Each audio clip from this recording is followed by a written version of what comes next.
Antia Boyd and Boyd. We're the creators of the Magnetize The Man Summit. So really excited for you to jump right into the next interview because we have created this for you to stop attracting emotionally unavailable men, overcome your trust issue, and so much more. So you attract that right man for you that makes you feel seen, cherished, and supported.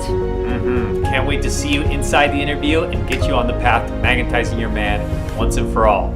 See you there. Look forward to it. Mwah!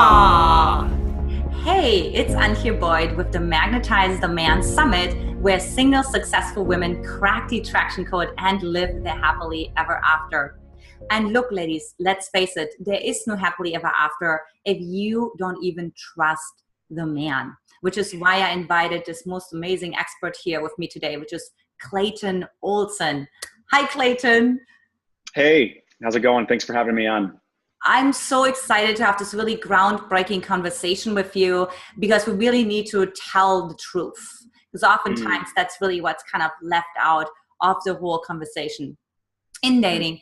So ladies, let me tell you a little bit about Clayton. He is an international relationship coach, NLP master practitioner, and facilitator. He delivers private virtual coaching sessions and leads online group workshops internationally. You name it, USA, UK, Asia, Australia, for both women and men. And by the way, he has a YouTube channel on relationships with over 7 million views and has had his content featured on Fox News magazine, Huffington Post, and the View TV show, right? That's quite an accomplishment.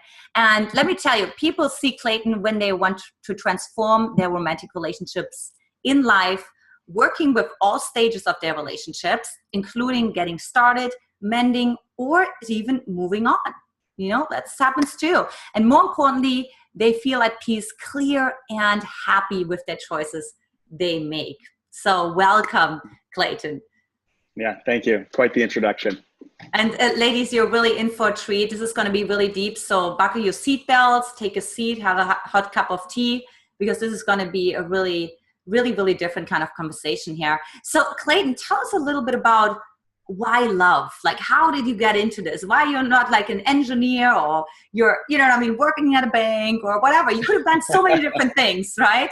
What is it about that really, you know, just really motivates you? Yeah.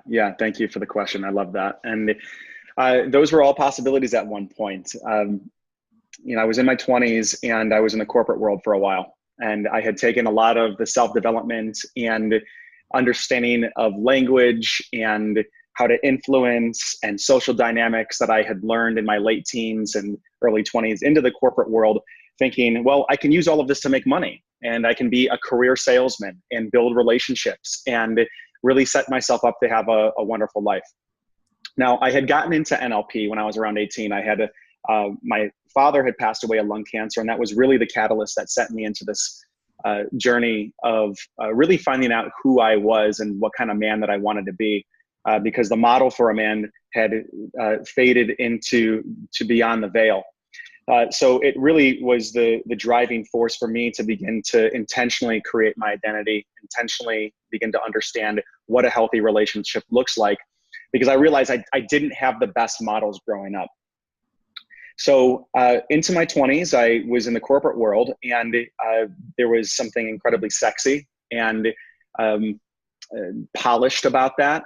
And what I found is that I got into my late 20s, I realized that I was craving something and I couldn't quite put my finger on it. It was like I was craving some type of authenticity, some type of rawness with the people that I was speaking to. And it wasn't the form or the context for it. And so I really begun to become dissatisfied with what I was doing, and the money just wasn't making any difference anymore for me. I was making more money than I had ever made, yet my soul was completely starved. And what ended up happening is I got sick, and I had to make a decision about whether to stay with the company and continue to work 40, 50, 60 hours a week, or whether to move on and start to do something that was a little bit closer to my heart. So, you know, it seems at the time like it happened by accident. However, I think that there is some divine intelligence behind everything, but I ended up working with a friend at the time who had a list of people going through breakups. And these folks were in incredible amounts of pain.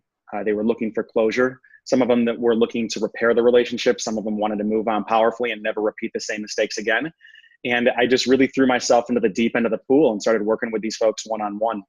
And, I really was lucky enough to occupy a very privileged position with them, because I started to see the patterns of what made love work, and also the ways in which people were blocking themselves from being able to go deeper with people, the ways in which we protect ourselves, the ways in which we unintentionally and sometimes very intentionally sabotage out of fear.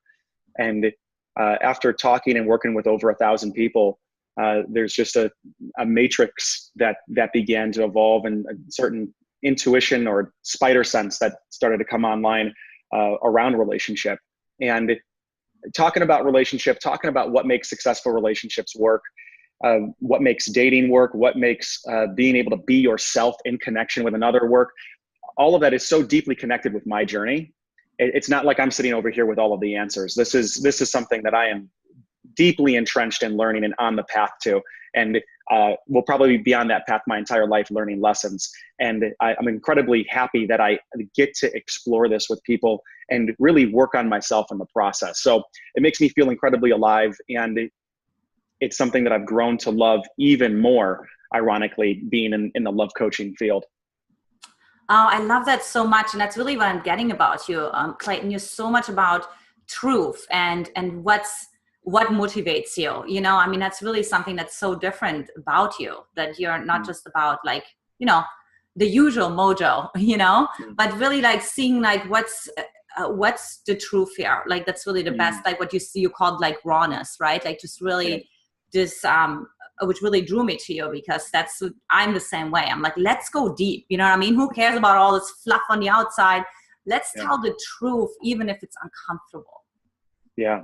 Yeah, that's a great way of putting it. And as you're talking too, Antia, I think what we're going to really be uncovering in this video today is some of the foundational elements that are often unseen or just skipped over in effort to get a result in dating with men and with life. We're thinking, I just want a relationship. I mean, just like, show me how to do it. Just what do I need to do?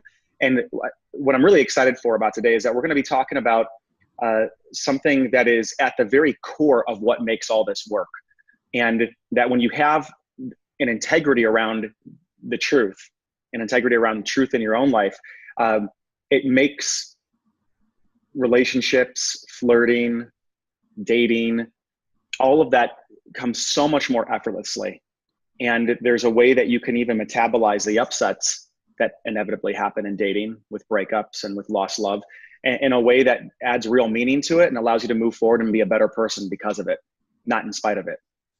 Oh, I love that. You really take the best and you catapult it. You use it as like the rocket ship launching, and use that momentum. You call it like to metabolize it.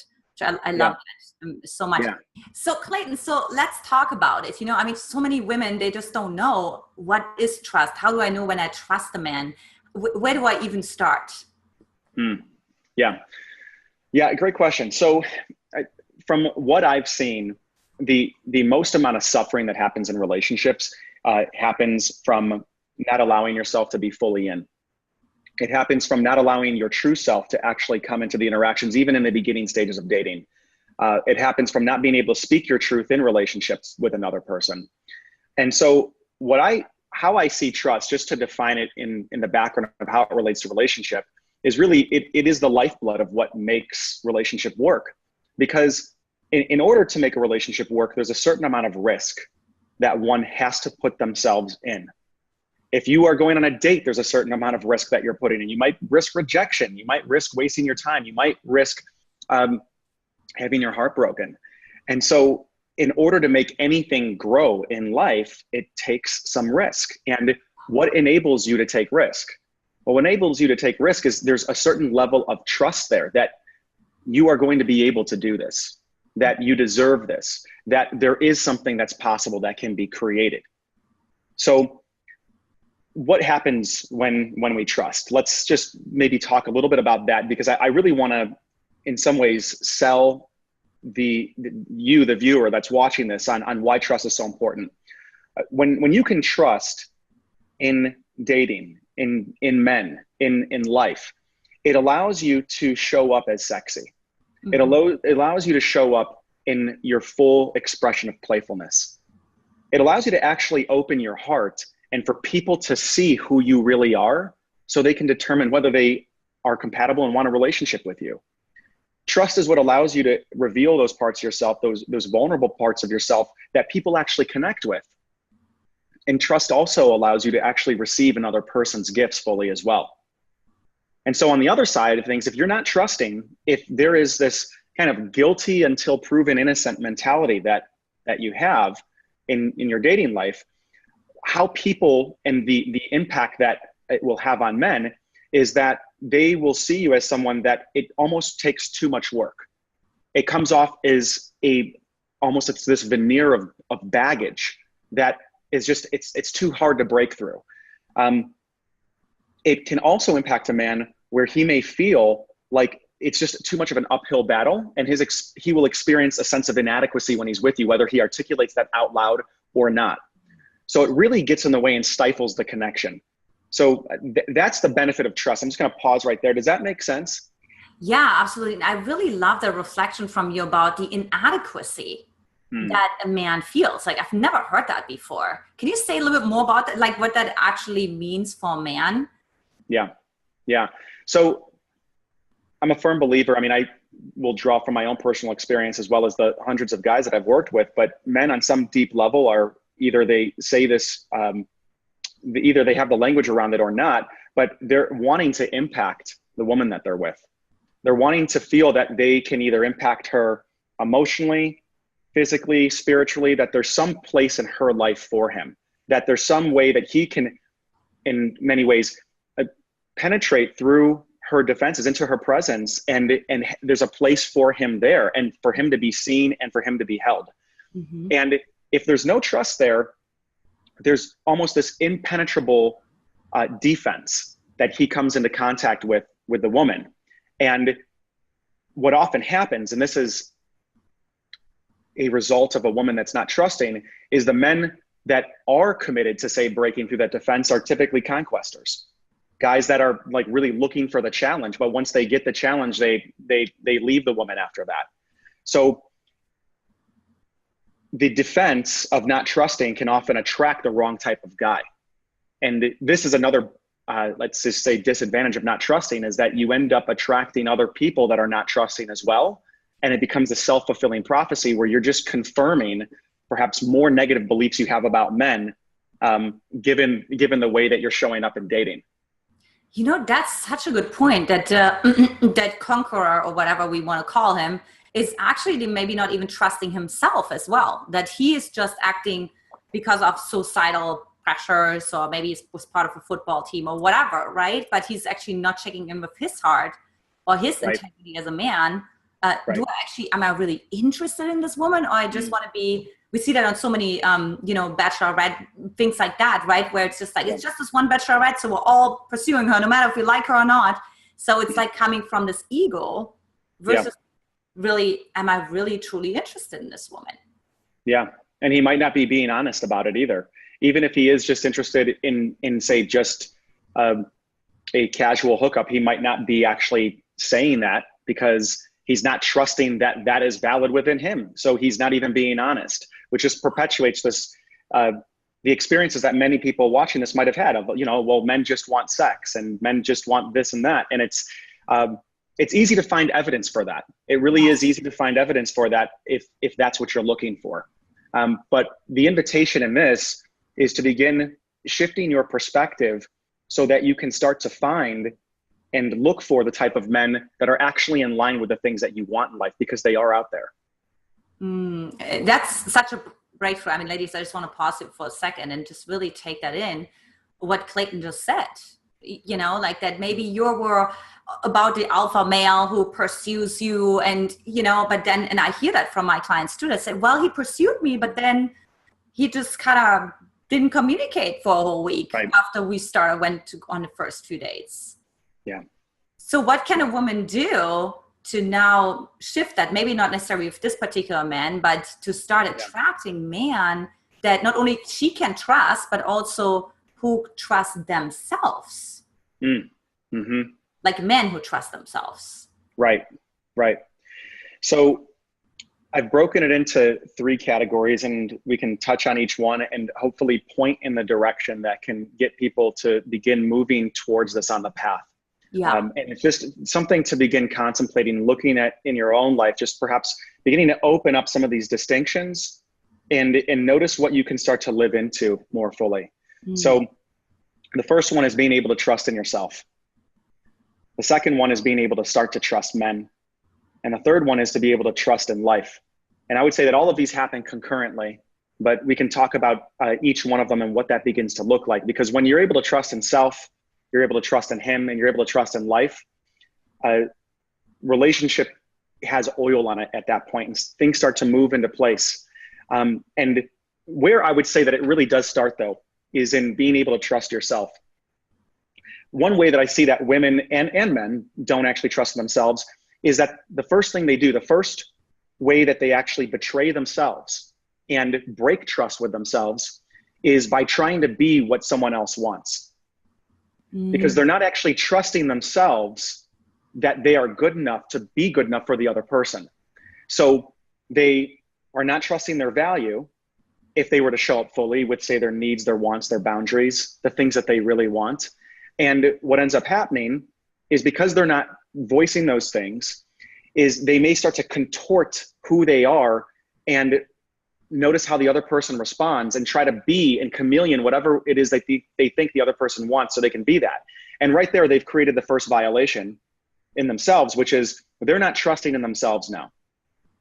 And now, if they're not trusting in themselves, how is the other person actually supposed to trust them? Right? Because men pick up on this, right? If you are conforming and twisting and turning your way, if you're trying to act more cool than you really are, and when I say cool, what I mean is you're trying to act emotionally non-reactive, or you're valuing comfort and avoiding pain in a relationship rather than being able to be in line with the truth. People feel this, and then suddenly, if they can't trust you because you're not trusting yourself, then how can you actually take the relationship and the connection deeper if there's a lack of vulnerability? Yeah. Oh my God, that's so true. And I always feel like hearts talk to each other, like unconsciously, right? We just know. I used to be like this when I was like even little, and I would know when a speaker was authentic and when not, and I couldn't tell why, but I just didn't feel moved. And every time when I was moved, I was like, I don't know, I don't trust this person, right? And I feel like we can only move someone actually when we're congruent. What do you think about that, Clayton? I love that. Yes, you put it so eloquently. We can only move somebody when we are congruent. Absolutely.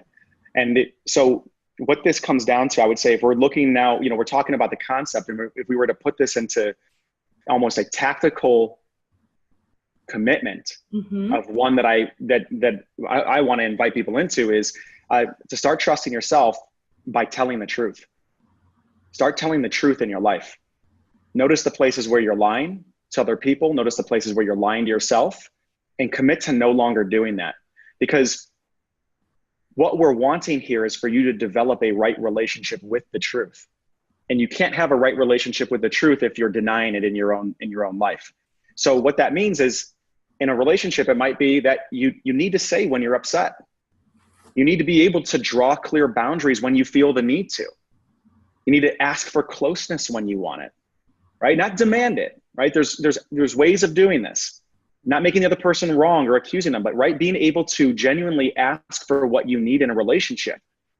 And if it is space that you're needing, being able to ask for space. Begin to notice in life where you're abandoning yourself and your heart because you're afraid of maybe the other person leaving.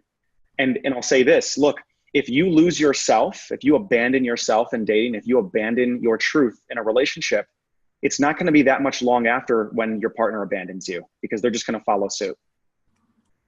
Such a good point. Every time when women get cheated on, they come to me, or when they get being left out of the sun, that's my first question, is like, when did you leave yourself? Because you left yourself like years ago. And I say, wonderful. Right, I didn't speak up after the second date, that I didn't like that he picked me up late, or whatever it is, right? And so it starts so small, and then it builds, right? It becomes a strong cane. energy. I love it. You got it. You got it. Yep. And what I like a lot about that question of where did you abandon yourself, and asking that to help them switch the focus is, by doing that, you're asking them to get out of the role of being a victim and into one of taking responsibility and seeing how perhaps they had their share in contributing to the overall dynamic. And the beauty of that is actually beginning to get on the right path to trusting again. Because if you just feel like you're a victim to everything going on, then where's your power? Where's your power to be able to change it moving forward? But if you start to see yourself as a creator in some of these tragedies that may happen, then you can start to be the one that changes them and shifts them in your own life and doing something differently. Yeah, it's really about taking ownership, being the steward of your own life, and really letting go of this whole, he did this to me, or life happened, and you're taking on this sort of passive role. Yes. Right? Yes. Yeah. And one thing that I did with Brody, like when we started dating, I just really caught myself how I wanted to manipulate him. I'm going to be really transparent here. And I wanted to make him feel guilty because I knew he's a really great guy and he wants to make me happy. But instead of doing that, I said, well, what am I going to do with that now? I told him, I said, I just want to manipulate you. And he's like, really? How did you want to do that? I was like, well, I wanted to do a little guilt trip. And so we just had a good laugh. But after that, there's just such a trust bond that happened, right? Wow. It was not that Brody that's what women are so afraid of. Oh my God, when I say that, now he's going to look out for it. No, it was so not that, because he knew that I would speak into it. You outed yourself, and it took so much courage. And notice the risk there, right?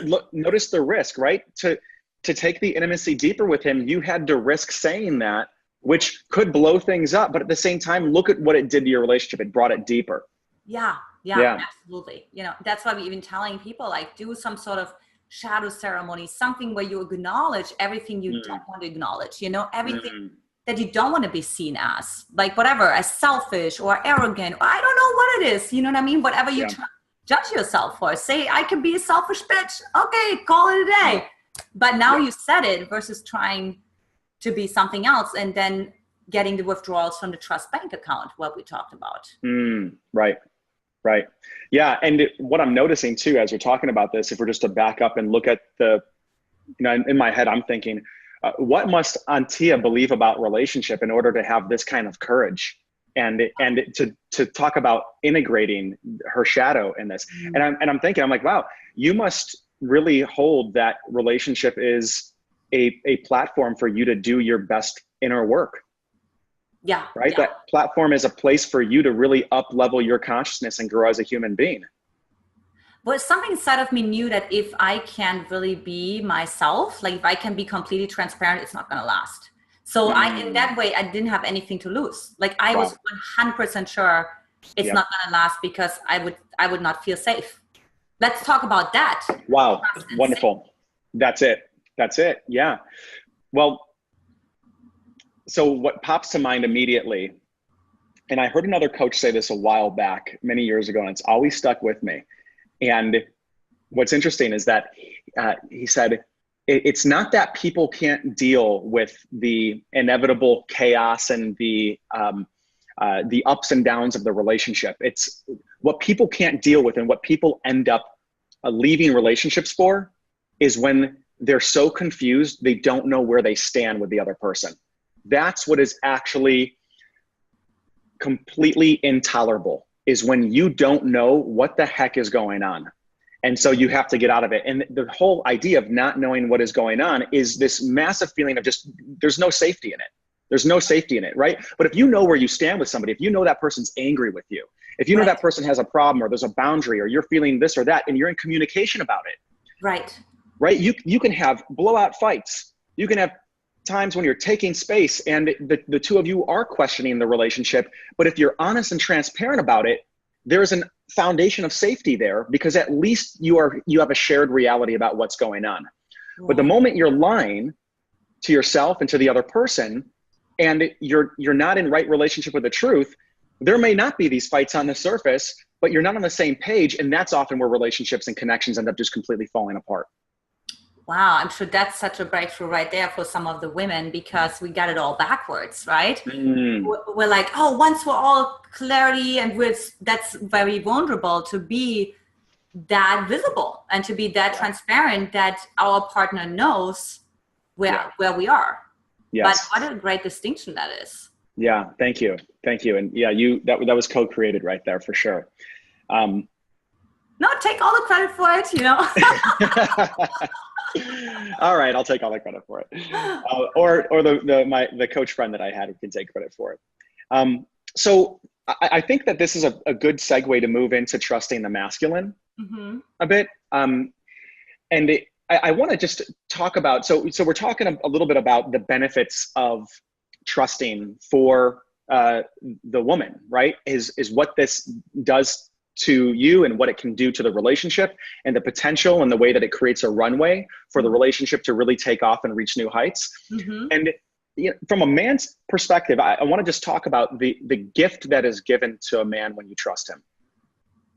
When you trust a man and this man is in connection with you, what you are essentially declaring into the space between the two of you is, I want you to show up and have total freedom to show up as your best self, or whoever it is that you feel is your deepest truth. And I'm not going to sit back here and try to control you. I'm not going to sit back here and think less of you. I'm choosing to not look at you through my baggage or past insecurities that you now have to try to escape out from underneath. Because oftentimes, if someone's not trusting you, they're looking at you through an old, outdated lens if you haven't done anything wrong. And for the man, the experience of that is, I feel like in connection with this woman, I'm constantly on the defense trying to prove to her that I'm not who she thinks I am. And then therefore there's no room for him to actually step into his integrity. There's no room for him to actually step into his best self. Yeah. And that makes sense so far? Yeah. I mean, I even see that with, I call it your wild man archetype, right? Where the men are constantly on the defense. Oh, I can't really be too angry, or I can't really be too physical because I'm constantly, Yes. And so he's what is it called? Compromising his integrity. Yep. And she doesn't even create a place for his integrity to come online. You get to see a man's character when you finally trust him. You actually get to see what a man is fully made of when you finally choose to trust him. And wouldn't it be great to know who you're dating? Wouldn't it be great to actually give the man the opportunity to show you exactly who he is by you just opening up and saying, okay, I believe you are the man. Yeah. I would prefer it if you don't prove me wrong, but I trust that, here, show me who you are. Yeah. And see, the beauty of this is that trusting a guy then for a woman can become the ultimate way to qualify who are quality men and who are not. And the more that you don't trust, the harder it is to actually see who you're dealing with. And you walk away with so many what ifs, right? Like what would have happened kind of right. scenarios. Oh my God, you got it. That's it. Yeah. You walk away thinking the suspicion in your mind is, maybe I didn't give him a chance. Maybe if I just would have been a little bit less defended, I would have seen a side of him that would have been a little bit more loving. But because I wasn't clean and clear over here, I was looking at him through a distorted lens. And now I'm questioning whether or not I let go of a good guy. Yep. And how painful is that, right? Oh, yeah. I mean, I would rather risk than like wonder what would have happened. Right. And do you have a story of a woman that you worked with who you were able to help with that piece to really trust again? Yeah, I do. And I would say that this is at the core of almost all of the coaching that I end up doing with women. One in particular, I would say is, I'll keep her name out of the session, obviously, here. Of course, yeah. But one woman she was convinced that if she were to tell this man how she felt about him, that somehow he would take advantage of her and that she would be rejected, that he would take advantage of her vulnerability and the place that she would be delivered to by his rejection would be so much worse, right? She would be faced with all of these feelings of, oh my God, I really am unlovable. Right. And all of these accusations that she had in her mind. So through helping her begin to see that by her showing up and bringing her voice, her heart into the relationship, in actually risking, it actually makes this guy feel safe enough to be able to open up and feel like there's actually a way in for him to lead. Right. See, it's very difficult for a man to feel like he's enabled to lead the relationship and to commit more fully and to devote himself when he doesn't feel like you trust him. Right. It's hard for him to be enabled and empowered to be a leader in the relationship. And so after our conversation, we discovered some of the accusations she had in her mind, some of the things from her past that had her stopping and in the way of her trusting that her voice and asking for what she wants would not be dangerous. She was able to go into the connection with him, and she ended up she wanted a 15-minute conversation with him because things were fizzling out at this point. That was the Right. ecology of the relationship. Things were starting to fizzle out. They weren't moving any deeper. They had been dating for a little while. There was definitely a connection there, but things weren't moving forward. And so she was able to lay it out powerfully, not from a place of desperation, not from a place of, please, I want this, please give this to me, Right. but more just like, listen, I haven't been fully honest, and I need you to know how I'm feeling. I want you to know what I see in you, and I don't think I've been completely clear with you on that. And just laid it out. And next thing you know, the conversation turned into a 3-hour-long deep dive. And they were talking about their future. They were talking about buying a home in a foreign country. And yeah, everything began to just completely move to a whole new level there. And that was a result of seeing that these places that you're often afraid, and these things that you're often afraid to say, that fear is actually a sign that it may be a portal to deeper intimacy. Yeah, totally. Like I sometimes call fear like the last minute ego freak out. Right. So where like the ego is like, it's like that last chance, last call when you're in a bar, right? Like I love that. That's I say, oh, this is great. You're freaking out. This is awesome. There's going to be so much goodness on the other side.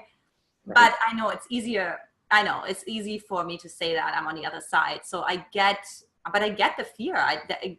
And I have to tell you, I had a situation with a guy before I met my husband who I told how I felt. And he was in tears. I mean, he ended up picking someone else because when he started seeing her and whatever, but just something magical happened. And I had that same story. I was like, are you talking about me? Because I had that same story. Yeah. I can't be emotional with men. When I just smile at them, they will know I'm interested. So I need to make sure I'm always sort of aloof, almost half walking away, and that was like my biggest breakthrough was when this guy was like in tears pretty much. And he's like, I've never had a woman be that like present and open, emotional with me. And honestly, afterwards, I didn't know if he told me that he wants a relationship with me or not, because just that deep bond, that authenticity and that trust, that was built, that was actually true love because it was not an agenda. Wow. Right? There was no agenda because he went with someone else, but we both still were like so open with each other. Wow. Because I could have said, oh, in that case, okay, but you know what I mean? Like I'm closing my heart, right. but I stayed open, right? There it is. That's it. In Antia, that is, it's like one of the most important and I think critical things for us to learn as people. I know for me to learn, I'll speak from a subjective experience, but learning how to move into life and be committed to staying open and committed to having an open heart, regardless of what is happening out there. Yeah. And not allowing something outside of me to make my heart close. Yeah. Right. But keeping it open and realizing that maybe the truth of what's happening in that connection with that man isn't a committed, monogamous, long-term relationship. Perhaps the truth in that moment is you learning a valuable lesson about how to honor courage in your heart over fear. And in that moment, Antia, I have no doubt that you probably transformed from actually stepping into that and saying that. And you are no longer, from doing that, the person you were before that is markedly different than the person you are on the other side of that. And that is the result. not whether or not this guy's saying, oh, I want to be in a relationship with you now, right? But exactly the gold is within you now. And that's, I think, something I want to just underscore for anybody listening, that all of this, there's so many gems and pearls when you speak your truth that have little to, they don't have to, the gems and pearls aren't in the result that you get from making other people do things. Right. It's from who you become on this journey.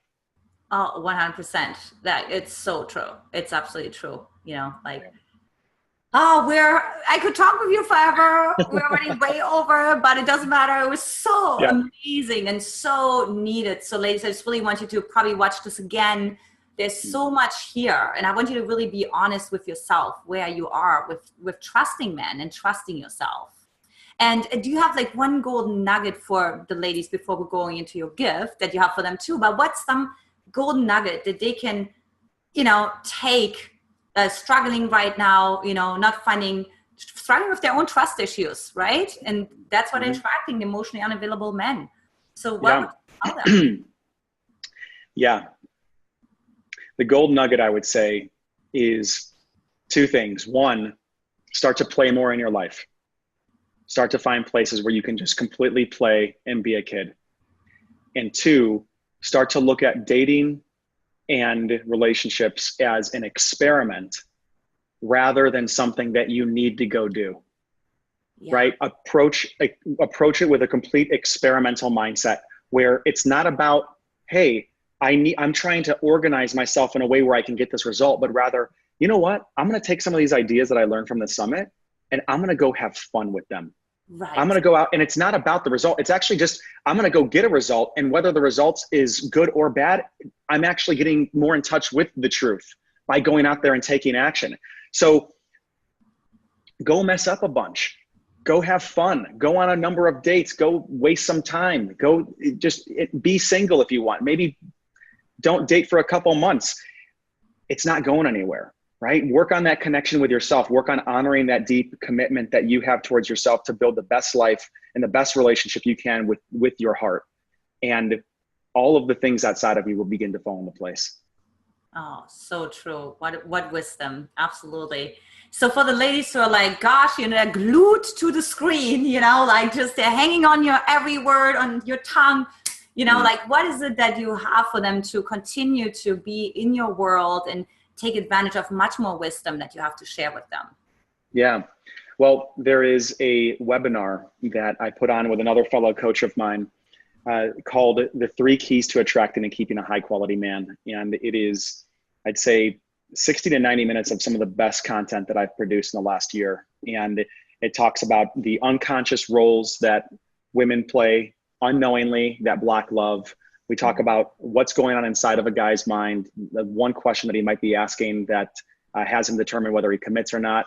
And we talk about feminine vulnerability in a way that, and from an angle that is different than anything you've heard. So I would highly encourage the gals on this call to spend some time, knock off an evening to just listen to this webinar. It's incredibly valuable and I believe life-changing from many of the women that have attended in the feedback I've gotten. So powerful, just alone to know the unconscious roles that you play. I was like, oh, that sounds really interesting, because it's unconscious. Right. Well, awesome. Well, thank you so much for being here today, Clayton. It's been thank you. Joy, and it's really been jogging my memory, my heart, my mind. And I'm sure when it does that for me, already being married and being in a relationship, I can only imagine what it does for all the single women out there. So thank you so much. Yeah, thank you for having me, and thank you for being so engaging and just sharing your personal stories. They're incredibly heartfelt and valuable to anybody listening. Oh, thank you. Yeah. All right, ladies, so this is it for today, and I'll talk to you next time. Take care. Was that absolutely delicious? We just love how every single expert has those juicy pieces of wisdom for you to enjoy. Look, if you want to own the entire Magnetize the Man series, we invite you to get our Magnetize the Man VIP All Access package. Not only will you own the entire video series, but also you will get our Magnetize the Man Masterclass that teaches you the 3-step formula, step by step, on how to attract the right man for you. You also get some other juicy secret trainings and a one-on-one call with me where we personalize your individual journey to attract that right man for you as soon as possible. So look, to get that, click the link below that says get access now, and you get it all. Own the entire series, including all the juicy bonuses, well worth over $1,400 for nearly the fraction of the cost. All right, we will see you in the next interview. See you soon. Bye. Bye. Mwah. Mwah.